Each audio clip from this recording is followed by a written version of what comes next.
Doctor P. Bhanumathi అమ్మగారు రచించిన అద్వైత పరిప్రశ్నోత్తర రత్నావళి పుస్తకములో నుంచి 10వ ప్రశ్న. ప్రశ్న ఏమిటంటే, సృష్టి అబద్ధమైతే మన తాతలు, తండ్రులు సత్యం కాదా? వారి మరణాన్ని మనం చూశాం కదా. అపె అది అబద్ధం అంటే ఎలా నమ్మాలి? కాసుల పేరు చెడగొడితే బంగారం అలాగే ఉంటుందని, తిరిగి గాజులు చేస్తున్నామని చెప్పారు కదా. చనిపోయిన మన తాతల తండ్రుల నామరూపాలే పోయాయి కానీ తిరిగి జన్మించిన వారు మనకు కనపడుట లేదు కదా. దీన్ని ఎలా అర్థం చేసుకోవాలి? అంటే కృష్ణుల వారు చెప్పినట్టు, నీకు ఎన్నో జన్మలు జరిగిపోయాయి, నాకు ఎన్నో జన్మలు జరిగిపోయాయి అని సమాధానం ఇస్తారు అర్జునుల వారికి. ఆ ఆ విధంగా అస్థి భాతి ప్రియం అయిన పరమాత్మ సత్యం. నామరూప క్రియలతో ఉన్న జగత్తు మిథ్య. ముందు లేక మధ్యకాలంలో ఉన్నట్లుగా కనిపించి చివరిలో లేని దానికి మిథ్య అని పేరు.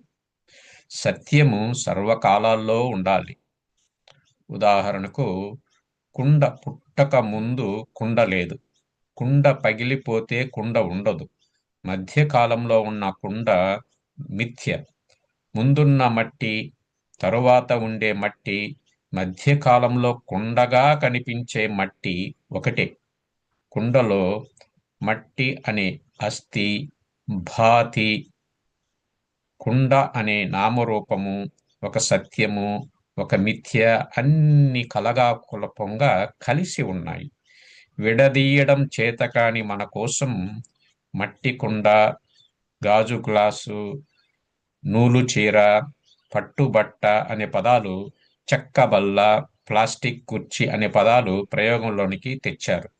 మనం చూస్తున్న ఈ ప్రపంచంలో ఆ రెండిటిని విడదీయలేక నామరూపాలు పోతే సత్యము పోయిందని అంటున్నాం. మన తాతలు, తండ్రులు పాంచభౌతికమైన దేహాలు. వారి వారి వాసనను అనుసరించి రమణయ్య, సుబ్బయ్య అని నామరూపాలుగా ఈ ప్రపంచంలోకి వచ్చారు. మన తాత, తండ్రి అని మన జీవ సృష్టిని వారిపై వేశాం. అరుణ్ గోవిల్ రాముడైనట్లు సుబ్బయ్య మన తాత అయినాడు. సినిమా కథ పూర్తిగానే రాముని వేషం తీసివేసి అరుణ్ గోవిల్ తానుగానే ఉంటాడు. ఇప్పుడు రాముడు కనిపించడు.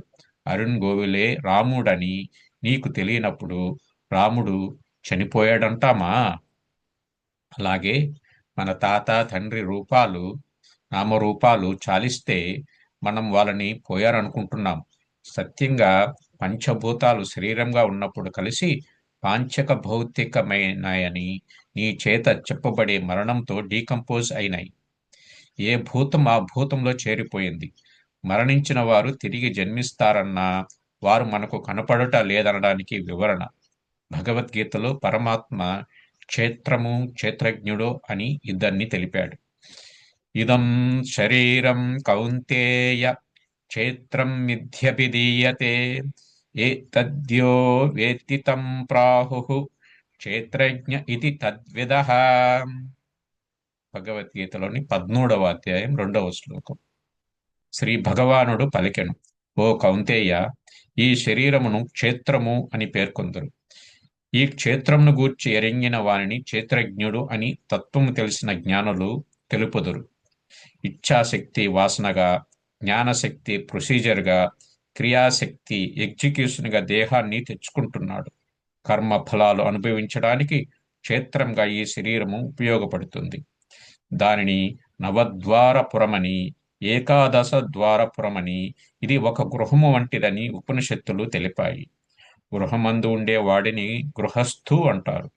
గృహస్థు గృహం కాదు, అతని ఇష్టం వచ్చినప్పుడు ఆ గృహంలోనికి ప్రవేశిస్తాడు.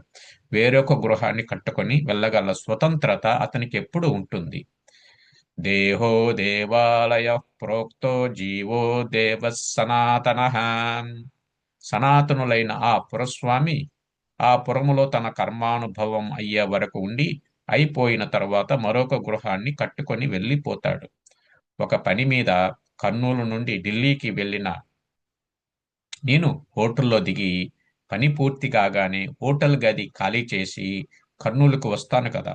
వచ్చేటప్పుడు ఆ గదిని నాతో తీసుకొని వస్తానా? మన తాతలు తండ్రులు వారి వారి పనులైపోగానే హోటల్ గది లాంటి ఈ శరీరాన్ని ఇక్కడే వదిలి వెళ్ళిపోయారు.